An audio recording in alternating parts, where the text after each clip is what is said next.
हर पाकिस्तानी शहरी पर 3,33,252 रुपए का कर्ज है, चाहे वो नौजायदा बच्चा हो या 80 साल का बूढ़ा। ये बोझ 10 साल पहले सिर्फ 90,000 रुपए फीकस था, यानी एक दहाई में 3 गुना से भी ज्यादा बढ़ गया। पाकिस्तान का वफाकी बजट आने वाला है और इस बार सिर्फ बजट समझना काफी नहीं होगा, बल्कि इसके पीछे की हकीकत समझना भी जरूरी है, ताकि पता चल सके कि इतना कर्जा क्यों है। ये समझने के लिए बजट का बुनियादी ढांचा समझना जरूरी है। हुकूमत हर साल टैक्स और दीगर जराये से आमदनी इकट्ठी करती है और इस साल वफाकी हुकूमत जो पैसे इकट्ठे कर पाई है वो तकरीबन 11,232 अरब रुपए हैं। लेकिन यहाँ हैरान कुन बात यह है कि कुल अखराजात जो हुकूमत को अगले साल करने हैं वो हैं 17,573 अरब रुपए, यानी हर साल 6,500 अरब रुपए का घाटा। और ये घाटा पूरा करता है मजीद कर्ज, और ये सिलसिला दहाइयों से चल रहा है। सबसे बड़ा मसला ये है कि अब कर्जे का सूद खुद एक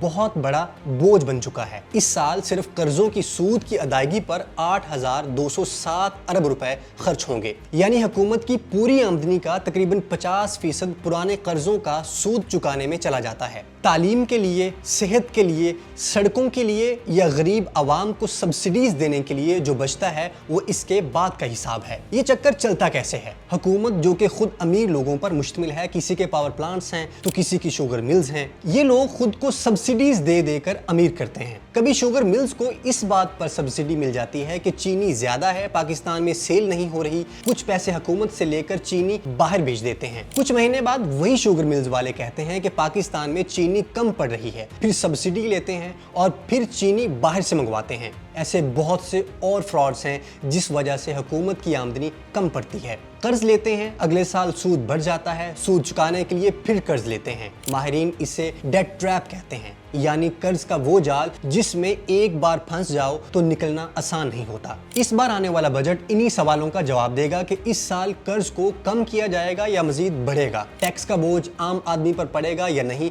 और तरक्की के लिए कुछ बचेगा या सब कुछ फिर सूद में चला जाएगा।